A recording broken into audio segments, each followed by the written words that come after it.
자, 요것도 한번 우리가 짚고 넘어가 볼게요. 지금 현재 북한 군만 러시아에 나가 있는 게 아닙니다. 네. 북한 군만 나가 있는 게 아니라 북한 노동자들도 파견되어 있어요. 이 노동자들은 또 어디가 있느냐? 우리 언론에서는 그렇게 평가를 합니다.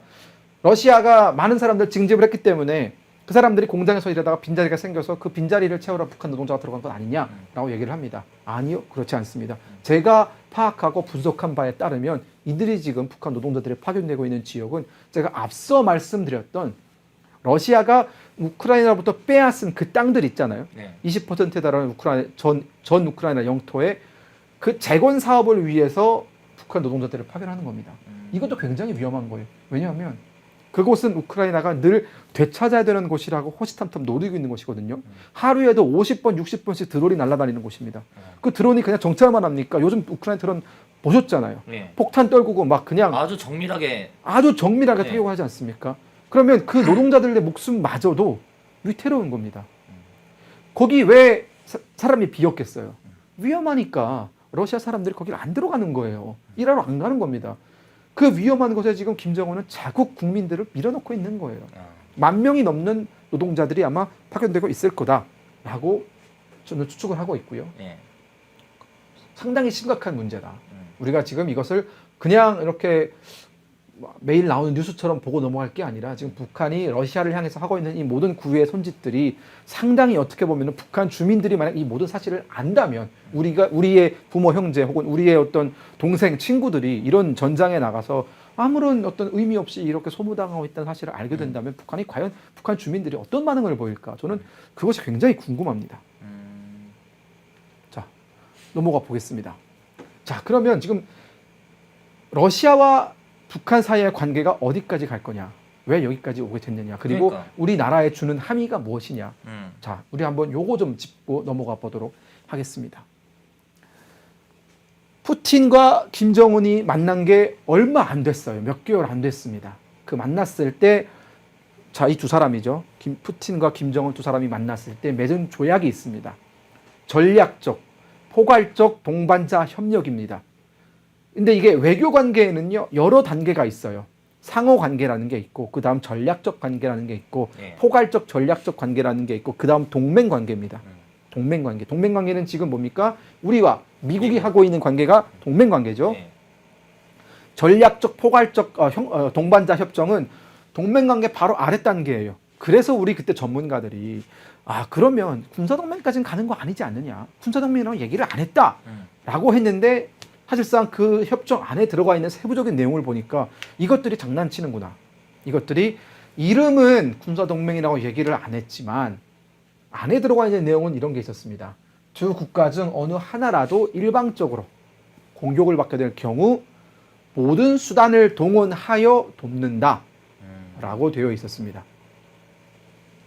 그 모든 수단이 결국은 처음에는 설마 병력 파견까지 할 거냐 라고 생각을 했는데 이번에 다 드러났죠. 그렇죠. 병력 파견까지 하고 있는 것으로 드러났습니다. 네, 그럼 물 한 잔만 마시고 예. 이어가도록 하겠습니다. 질문할 거 있으면 언제든 질문 주시면 답변 드리겠습니다. 알겠습니다. 저희 그 자막도 좀 많이 신경 써주세요, 비디님들. 네. 자, 그래서 그때 이게 아마 제가 기억하기로는 한 4개월 전, 5개월 전으로 기억합니다. 예. 이제 푸틴은 자, 이게 10월 15일자 기사예요. 얼마 안 예. 됐어요. 북로조약 비준 법안을 하원에 제출했습니다. 이제 하원에 제출했다는 건 뭐냐면 얘네는 그래도 명목상 민주주의 국가예요. 그렇죠. 러시아는 그래도 뭔가 외형상 민주주의 국가입니다. 그러니까 푸틴이 뭔가 명령을 내리면 그것이 바로 시행되는 게 아니라 하원의 비준을 거쳐야 되는 거거든요. 물론 이게 요식행위긴 합니다. 어쨌든 그 요식행위를 거쳐서 이제는 완벽하게 만들어준다. 이게 김정은이 그렇게 원하던 거였어요. 왜 공식화 안 해주냐? 왜 공식화 안 해주냐? 그러니까 이제 김정은은 초조합니다. 일단 중국과의 관계는 멀어졌어요. 네. 되돌리기가 굉장히 힘들어졌습니다. 그렇다면 김정은 입장에서는 이제는 무조건 코박고 그냥 나는 푸틴만 따라가야 된다 라고 생각을 하고 있었는데 푸틴이 잠깐 딴 길로 샜던 적이 있습니다. 그게 뭐냐면 지난 8월에 푸틴이 체첸을 갑자기 방문을 해요. 체첸 공화국을 갑자기 방문합니다. 예고 없이 방문을 합니다. 예고 없이 방문을 해가지고 잠시만요. 그거 보여드릴게요. 네, 체첸을 깜짝 방문합니다. 2011년 이후 13년 만에 방문을 해가지고 체첸한테 요구를 합니다. 야, 너의 그 어머니 조국 러시아를 위해서 병사 좀 보내줘. 이 사람이 체첸고아 그 수장이거든요. 람잔노프인가 뭐 그런 사람인데 람잔 카디로프죠. 그러니까 람잔 카디로프가 그때 뭐라고 했냐면 너무 감사합니다. 우리는 영원한 러시아의 우방입니다. 라고 하면서 당시에서 이제 러시아로 파견되는 그 체첸 병력 수를 확인해 줍니다. 그게 4만 몇 명이었어요. 김정은이 그걸 본 거예요. 분명 6월 달에 만났을 때는 내가 제일 중요하다 그랬는데 이거 또 체첸한테 넘어가네? 체첸한테 가서 또 체첸한테 병력을 쓰네? 그럼 우리한테 병력을 달라는 얘기를 안 하네? 이러니까 김정은이 불안한 거예요. 그러니까 계속 그거 좀 빨리 공식화 해달라라고 얘기를 했고 쇼이구가 결국은 갑니다. 북한에. 쇼이구가 어떤 그 푸틴 대통령의 특사 자격으로 푸틴 대통령이 방북한 이후에 쇼이구가 이제 이 차를 또 선물을 하잖아요. 이 차는 김정은 차인데 이 차 같이 타면서 막 이런 우회를 이렇게 하면서 결국은 9월 13일에 가서 쇼부를 본 게 뭐다? 북한군 병력 파견입니다. 이때가 기점이에요. 이때 북한군이 러시아로 들어가는 게 완벽하게 결정이 됐고 이때를 기점으로 인해 가지고 3,000명의 그 준비되어 있던 병사들이 이제 러시아로 들어가기 시작한 겁니다. 그게 어떻게 드러났냐? 오늘 아침자 채널A 그 돌직구 쇼를 보면은요 이런 내용이 나옵니다. 러시아와 북한 사이에는 항공 운송이 어렵습니다. 왜냐하면 북한에는 러시아까지 비행기를 보낼 수 있는, 그러니까 그 모스크바까지 보낼 수 있는 비행기가 없어요. 그 장거리 비행기가 없어요. 그러다 보니까 그 러시아의 하산역과 북한의 그 낮은 선봉지대를 통과하는 그 국제 열차가 있거든요.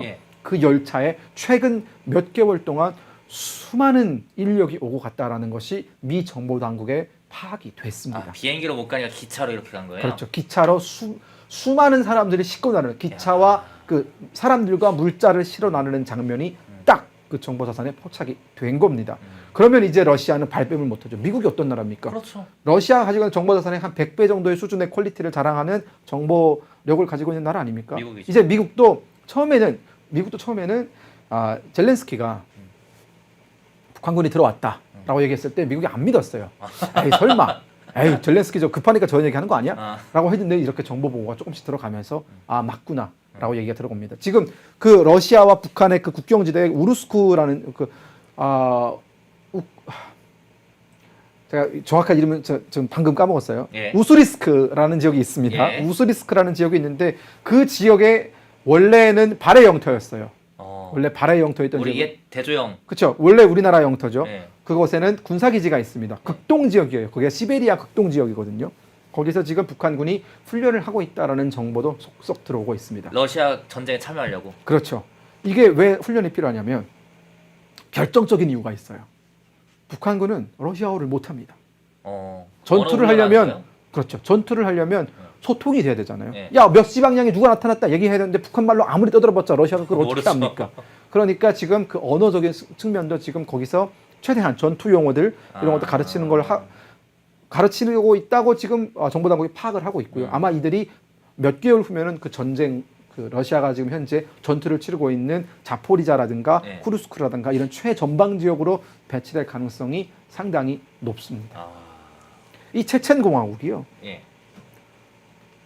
네, 이 체첸 공화국이 4만 7천 명을 보냈잖아요. 이들 중에 살아 돌아올 사람이 몇 명이나 됐을까요? 4만 7천 명 중에? 네.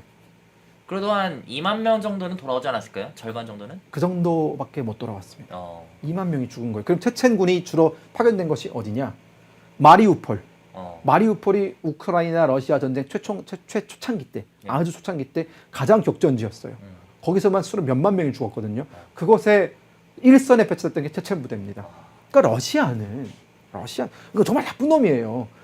병력 파견을 요청을 하잖아요. 요청을 하면서 그 파견된 병력을 러시아 병사들을 살리기 위해서 이 파견받은 병력들을 그 일선에 내세우는 겁니다. 지금 김정은은 러시아 병사를 살리기 위해서 자국 병사, 그 북한 병사를 죽이고 있는 거예요. 굉장히 잘못된 행동이다. 무책임하네요. 무책임하다라고 저는 말씀을 드리고 싶고요. 네. 자, 여기 뭐 나오죠? 네, 4만 7천 명의 그 군대를 파견했다고 나옵니다. 자, 이건 제가 자료로서 가져온 것이고요. 네. 다음 주제로 넘어가기 전에. 자, 그래서 첫 번째 주제에 대해서 우리가 좀 마무리를 짓는다면 결국 지금 푸틴이 원하는 것은 러시아 병사들이 더 많이 죽어나가는 것을 막기 위해서 더 많은 러시아 병사가 죽어나가면 죽어나갈수록 본인의 지지 기반이 흔들립니다. 전쟁이 지속될수록 러시아는 결국은 약해질 수밖에 없고 그 약해지는 상황 속에서의 그 리더십, 푸틴이 종전에 가지고 있던 리더십에 불만이 제기될 수밖에 없습니다. 그러다 보니까 푸틴 입장에서는 더 이상의 인명 손실은 막아야겠다. 러시아 군의 인명 손실은 이게 푸틴 개인의 입장에서 보면은 합리적인 결정입니다. 러시아 병사들을 죽는 걸 막기 위해서 자국 병사들을 끌어다 쓰겠다라는 거 아닙니까? 근데 그 푸틴의 어떤 그 장난에 김정은이 지금 맞장구를 쳐주고 있는 겁니다. 근데 김정은이 이렇게까지 하는 이유는 중국에서는 이런 시각이 있어요. 중국 이게 지금 환구시보라든가 뭐 중국에 제가 뭐 신화통신에 제가 친구들도 몇 명 있어가지고 네. 인터뷰를 좀 해봤습니다. 네. 중국의 시각은 이렇습니다. 중국은 현재 이 상황을 매우 심각하게 보고 있다. 지금 북한 러시아 이 짝짝꿍하는 걸. 예. 이유가 네. 뭘까요? 중국이 6.25 전쟁에 대해서 가지고 있는 시각은 이렇습니다. 6.25 전쟁에 중국군은 애초에 참가할 수 있는 준비도 안 되어 있었고 사실 개입하고 싶지 않았다. 6.25 전쟁은 김일성과 스탈린이 짝짝꿍한 거다. 김일성 이게 우리 말 안 듣고 그 스탈린한테 가가지고 허락을 받아 와서 결국은 이제 남한을 상대로 전쟁을 일으킨 거다. 스탈린도 원래 하지 말라 했다면서요, 그거. 하지 말라고 했다 결국은 설득이 당했죠. 근데 이게 어떻게 보면은 중국 쪽의 입장이긴 하지만 자세히 들여다보면 중국은 1949년에 수립이 됐습니다. 중화인민공화국이. 네. 그 49년까지 수립되는 과정 동안 국민당군과 정말 엄청나게 치열하게 싸웠잖아요. 네. 그러다 보니까 중국은 더 이상 전쟁을 이어나갈 수 있는 그 여력이 안 됐어요. 몇 년 동안 싸웠거든요. 10수년간 싸웠거든요. 그게 뭐 중일전쟁까지 포함이 되면 거의 20년 그렇지, 가까이 네. 싸운 건데 그 20년 가까이 싸우면서 중국 모든 국토가 황폐화되고 이러다 보니까 이제 중국은 전쟁은 좀 그만하자. 그리고 대만만 내가 좀 어떻게 해보고 싶다. 라고 해서 대만으로 건너갈 수 있는 병력들을 딱 준비하고 있던 상황이었어요. 네. 그러다가 6.25가 터졌죠. 네. 그러고 북한군이 유엔군한테 털렸습니다. 네. 그러면서 제발 마오쩌둥 한 번만 살려주십시오. 마오 형님 한 번만 살려주십시오. 막 이러니까 어쩔 수 없이 마오쩌둥은 대만을 쳐들어가려고 만들어놨던 그 군대들이 있어요. 병단이라고 부르는데 네. 그 병단 4개 병단을 어쩔 수 없이 대만에서 위로 올려가지고 압록강 지역을 넘어서 북한으로 투영할 수밖에 없었다. 그러니까 대만으로 보낼 병력들을 보낸 거예요. 그렇죠. 그게 지금 중국 측의 시각이거든요. 그러니까 우리가 원래 원하는 전쟁이 아니었다. 근데 이놈아들이 푸틴 지금 스탈린과 김일성이 지들끼리 짜고 전쟁을 일으켰으면 마지막까지 책임을 져야지 왜 이제 와서 우리한테 도움을 요청하냐 이런 입장이거든요. 근데 그때의 그 역사가 지금의 역사와 또 비교했을 때 반복되고 있네요. 너무 기시감이 든다 이거예요. 지금 중국 입장은. 또 반복된다. 네. 어차피 지금 김정은은 시진핑 말 안 듣고 있죠. 네. 멀어지고 있습니다. 중국도 북한 니들 알아서 해라고 하고 있어요. 네. 근데 지금 푸틴과 김정은은 뭐 거의 배포처럼 다니고 있습니다. 그리고 지금 김정은은 역대 북한이 수립된 이후 그 6.25 전쟁 이후에 처음으로 해외 병력을 파견하는 거거든요. 이렇게 대규모로. 그렇죠. 그 정도의 무모한 짓을 하면서 지금 러시아와 매우 가까워지고 있어요. 그러면서 제가 아까 말씀드렸지 않습니까? 러시아로부터 지금 북한이 받고 있는 게 뭐예요? 핵잠수함 기술. 그러니까 대한민국을 공격할 수 있는 기술이라든가 미국을 위협할 수 있는 기술을 지금 북한이 가져오고 있는 겁니다. 즉 러시아와 북한 사이의 밀월이 깊어지면 깊어질수록 국제사회를 향한 이 두 국가의 위협이라든가 공격 수단이라든가 공격 능력이라든가 이런 것들이 극대화되는 겁니다. 그러면은 네. 아까 그 김정은 뭐 차 같이 타고 있었는 사진 있잖아요. 네네네. 그거 좀 보여주겠어요. 그거. 네. 김정은. 네. 네네. 여기 보면은 미국 국무부가 되게 우려하는 것 같고 네네. 솔직히 지금 미국 전반적으로 좀 우려하는 것 같아요. 북한이랑 러시아 이런 만남이 김정은 그렇죠. 푸틴 만남을. 네. 근데 이 우려가 네. 3차 세계 대전을 우려하는 건지 네. 미국의 이러한 우려가 네. 뭐 어디까지 보고 있나요, 미국은 지금?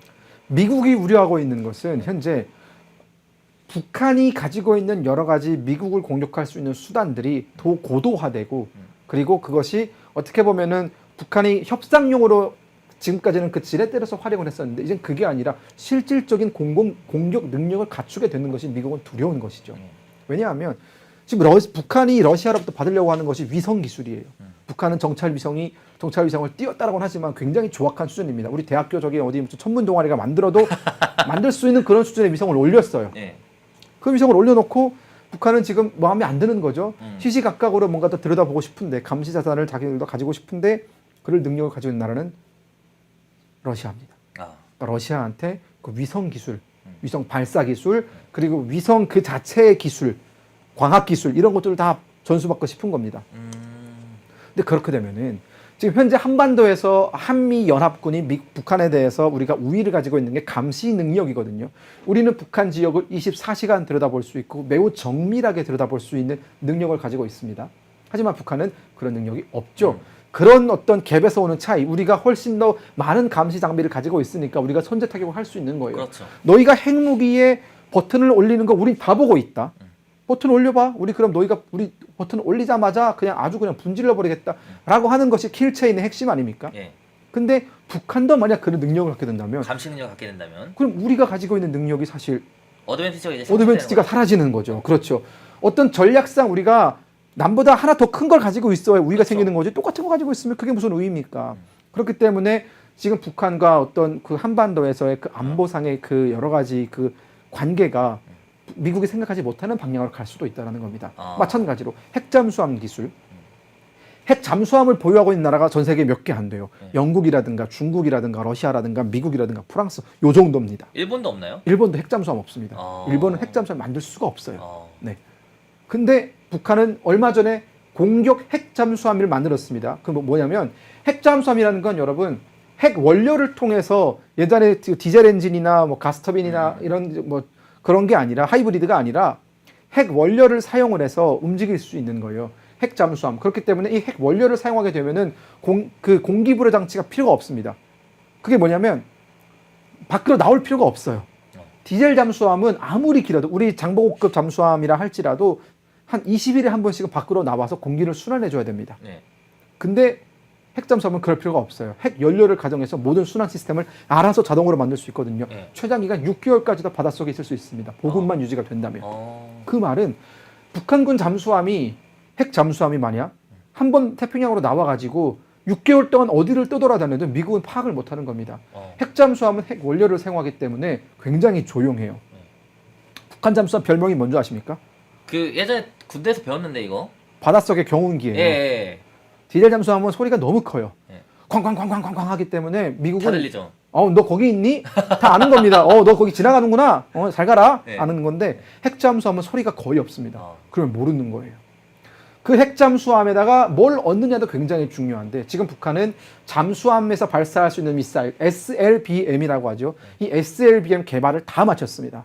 그 북한이 개발한 SLBM은 뉴욕까지도 사정거리가 돼요. 그 뉴욕 앞바다에 가서 쏘면 되는 거예요. 그냥. 태평양까지 조용히 네. 가서 쏘면 되는 거잖아요. 뉴욕 앞바다에 가서 나 여기 있네 이러고 쏘면 되는 겁니다. 네. 그리고 그 SLBM에 탑재되는 탄두는 뭐다? 핵탄두입니다. 핵탄두예요. 네, 그럼 핵을 핵탄두입니다. 쏜다는 거네요. 그렇습니다. 그러면 미국 입장에서는 어마어마하게 큰 위협이 되는 거예요. 어. 요만한 조그만 눈에 보이지 않는 북한이 핵 잠수함을 보유하게 되면은 미국이 가지고 있는 모든 우위가 사라집니다. 그렇기 때문에 지금 이 두 나라가 가까워지는 것을 반대하는 이유는 미국은 러시아 잘못 판단하지 말아라. 러시아 너희가 가지고 있는 핵 능력, 미사일 능력, 핵 잠수함 능력 이런 것들을 북한에 넘겨주지 마라. 그러면 진짜 큰일 난다. 너가 북한을 통제할 수 있느냐? 야 푸틴, 너 김정은 통제할 수 있어? 지금은 좋다고 주고받는데 러시아도 지금 당장 인력이 급하고 포탄이 없고 미사일이 없으니까 북한으로부터 그런 도움을 받는데 나중에 북한이 정말 또라이 같은 짓을 하게 되면은 푸틴도 엄청나게 큰 부담입니다. 얼마나 많은 공격을 받겠습니까? 너가 김정은의 그 고삐를 풀어줬다라고 비판을 받을 게 뻔하기 때문에 지금 미국은 그 하채널을 통해서 러시아한테 계속 시그널을 보내고 있습니다. 시그널을 보내고 있는 건 딱 하나예요. 적당히 해라. 선 넘지 마라. 그냥 줄 거 다 주지 말고 네. 적당히 줘라. 줄 거 다 주지 말고 적당히 해라. 적당히. 선 넘으면 안 된다라는 걸 지금 계속 강조하고 있는데 그 선을 넘고 있는 건 누구다? 김정은입니다. 3천 명의 지금 병력을 파견하고 이 병력을 파견하는 이유는 푸틴이 빠져나가지 못하게 하기 위함이에요.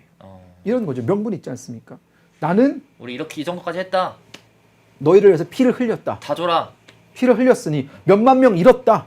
나 몇만 명 잃었는데 그 몇만 명 잃은 부모 그 형제들 앞에 내가 가서 무슨 낯으로 뭘 얘기하냐? 나는 뭐 손에 가지고 가는 게 있어야 얘기하지 않겠냐? 내놔라 이겁니다. 그래서 지금 김정은은 어떻게든 자국 병사들을 들이밀려고 하는 거예요. 김정은은 더 많이 죽어나가길 바랄 겁니다. 이게 뭐 비유 같으십니까? 아닙니다. 여러분 김정은은 더 많은 북한 병사가 거기서 죽어나가길 바랄 겁니다. 그러면 러시아로부터 본인이 받아낼 수 있는 게 더 많다고 생각하는 거예요. 이 발상의 전제, 이 발상의 핵심에 놓여 있는 메시지는 그겁니다. 인명경시사상. 즉 김정은에게 이 북한 병사들은 한 명 한 명이 소중한 그런 어떤 자식들이 아닙니다. 장기 말이죠. 장기의 말. 장기판에서도 졸이에요, 그냥. 졸. 언제든지 희생해도 되는 졸. 그런 졸들을 3,000마리의 졸이 나가서 죽든 5,000명이 나가서 죽든 김정은 상관 안 합니다. 내가 받을 수 있는 것만 받으면 된답니다. 자, 요 이슈를 마무리하면서 요 문장만 제가 여러분들한테 드리겠습니다. 결국 김정은이 그러면 우리도 떠오르는 게 있어요. 우리도 베트남전에 참전했던 경험이 있습니다. 예. 박정희 대통령께서 베트남전에 우리 병사들을 내보내면 정말 아픈 마음으로 우리 그렇죠. 병사들을 예. 보냈었죠. 예. 하지만 대한민국은 그 파병을 통해서 뭘 얻었습니까? 우리나라가 부국 강병할 수 있는 길을 열었습니다. 한강의 기적이 사실 뭐 그렇죠. 예. 예, 우리가 광부들을 파견하고 간호사들을 파견할 때 그 마음은 예. 너희를 졸로 쓰겠다가 아니었습니다. 당신들이 벌어오는 외화 한 푼 한 푼 우리가 정말 소중하게 잘 사용해서 이 나라가 부국해지고 강병해지는 그런 길을 열겠다라는 그렇죠. 것이 박정희 대통령의 그 생각이었습니다. 박정희 대통령과 김정은의 결정적인 차이점은 바로 여기서 나오는 겁니다. 김정은에게 이들은 내가 더 독재 정권을 오래 유지할 수 있는 힘, 무기, 달러 이런 거 갖는 게 중요한 것이지 너희가 나가서 몇 명 죽든 난 I don't care 이겁니다. 그렇기 때문에 이 방송을 보시는 우리 시청자분들께서는 현재 북한이 병력을 파병하고 있고 북한군이 더 많이 참전하고 있는 이 맥락에 깔려있는 그 아래에 깔려있는 내막까지도 잘 파악을 하셔가지고 네, 북한 정권에 대해서 한 목소리 좀 내주시기 바라겠습니다. 인터넷 검색창에 펜앤마켓을 검색해주세요. 펜앤마켓은 펜앤드마이크 구독자분들을 위한 종합 쇼핑몰로 좋은 상품으로 온라인 최저가를 목표로 하는 마켓입니다. 많은 관심과 사랑 부탁드립니다.